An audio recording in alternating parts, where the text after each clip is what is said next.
After a long and tumultuous journey that was an emotional roller coaster of enjoyment, amusement, pain, suffering, despair, and at several points included wanting to throw in the towel and give up completely, saying that this game was simply just too difficult and there was no way that I could possibly defeat this boss or that boss, I finally beat Black Myth Wukong, coming in at a whopping 80.9 hours.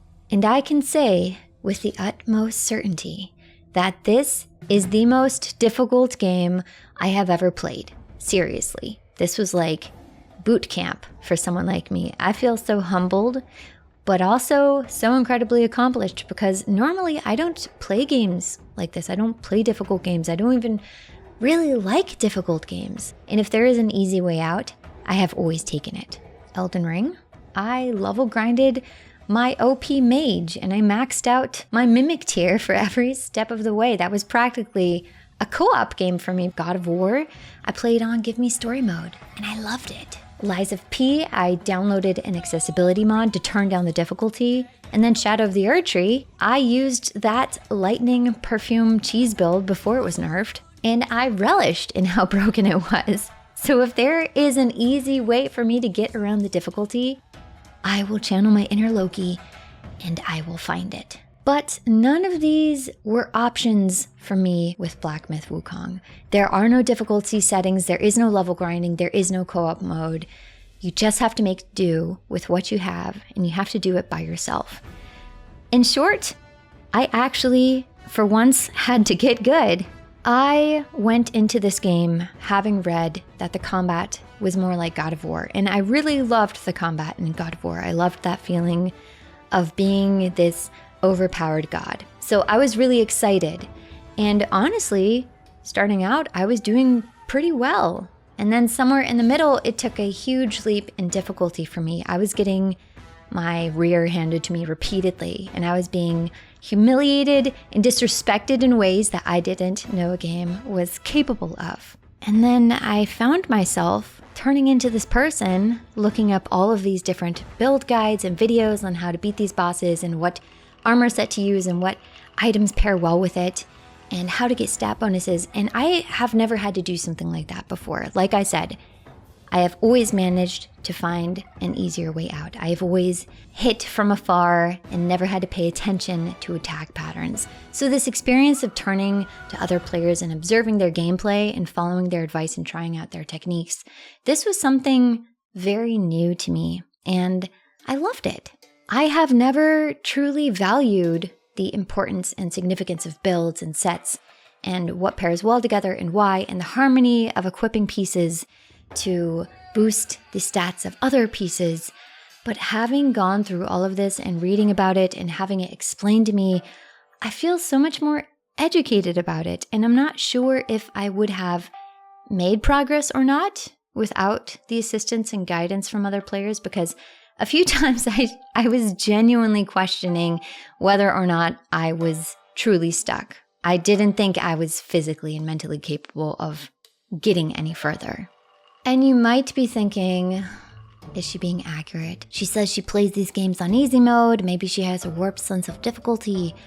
I can promise you, I'm not exaggerating the difficulty. It is an objectively challenging game. Having spoken to many of my veteran gamer friends who are currently playing it, the struggle in some of these fights is very real. But do you know the really cool thing about that? That is very unique to this game, is that these battles were designed to be challenging because that's how they were in the story. These enemies and bosses are actually lore accurate, and the developers modeled these fights after the ones that take place in the novel. If you're not already aware, Black Myth Wukong is inspired by the late 16th century Chinese folklore novel Journey to the West, and the character that we play as, the Destined One, is a spitting image of the protagonist of the novel, Sun Wukong, affectionately called Monkey. And in the novel, Monkey is nearly at any given time in any chapter involved in some big battle or conflict. And time again, he wins. He is the most OP literary figure ever, which makes him the perfect protagonist for an action game. But we are not playing as Wukong, so we are not as powerful as he is. And we're meant to struggle in some of these fights and get stronger over time because canonically, that is exactly how many of these battles occurred in the story. Monkey was engaged in some of these fights for hours, sometimes days. He often had to abandon the fight altogether and return to it after seeking some help and getting a special tool to subdue his enemy or make it easier, which is what happens in the game a few times. You unlock ways of making the boss fight just a little bit easier. And I thought that was such a cool feature that I haven't seen in a game before.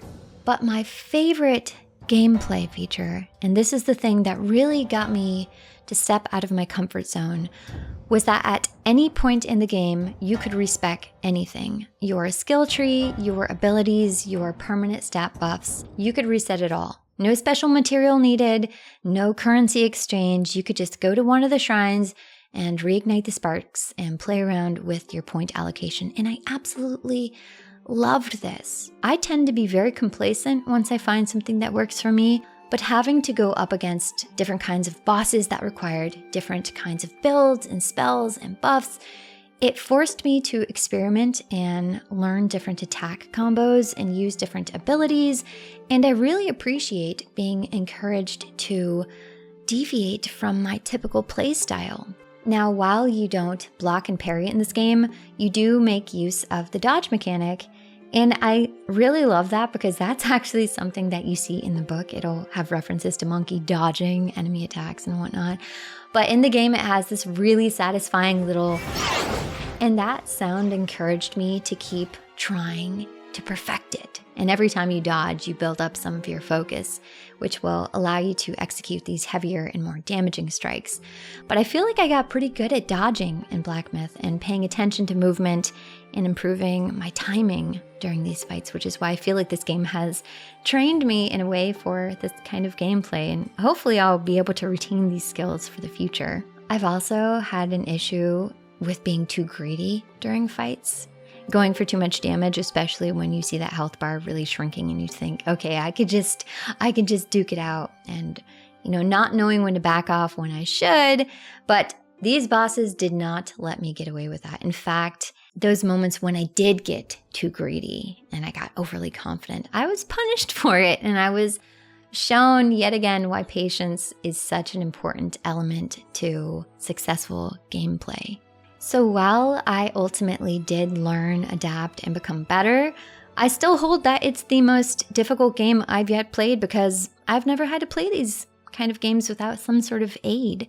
And you can bet that if this game had difficulty options, I would have absolutely enabled them. But this introduces the topic of accessibility and whether these really difficult games should include different settings for people that want to experience the story and the characters, but are not skilled at quick combat and reaction time. In terminally online terms, a skill issue. Because ultimately, I want everyone to be able to experience how beautiful and stunning this game is, especially if you are a fan of Journey to the West. You'll be so blown away and enamored with it.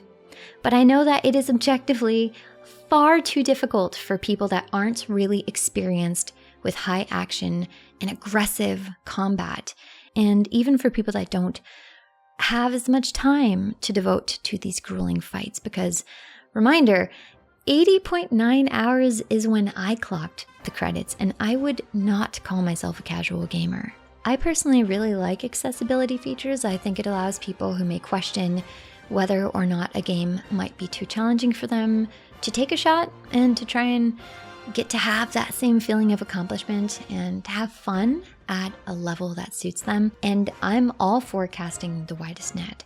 I want to take a quick moment to just acknowledge that this is one of the most beautiful games that I've ever played. At the end of every chapter are these really artistic, gorgeous little cinematic scenes and a mixture of animation and stop motion, and it's such a testament to how artistic this game is as a whole. That and the soundtrack and just the graphics and the way everything looks, the world, it is so beautiful. I can tell you that I really do feel like my combat skills have improved, and comparing it to my gameplay from other games, even comparing it to my gameplay from earlier footage, when I started this. It's a very stark difference in confidence and technique, and I really do believe that Black Myth Wukong ultimately helped me get better.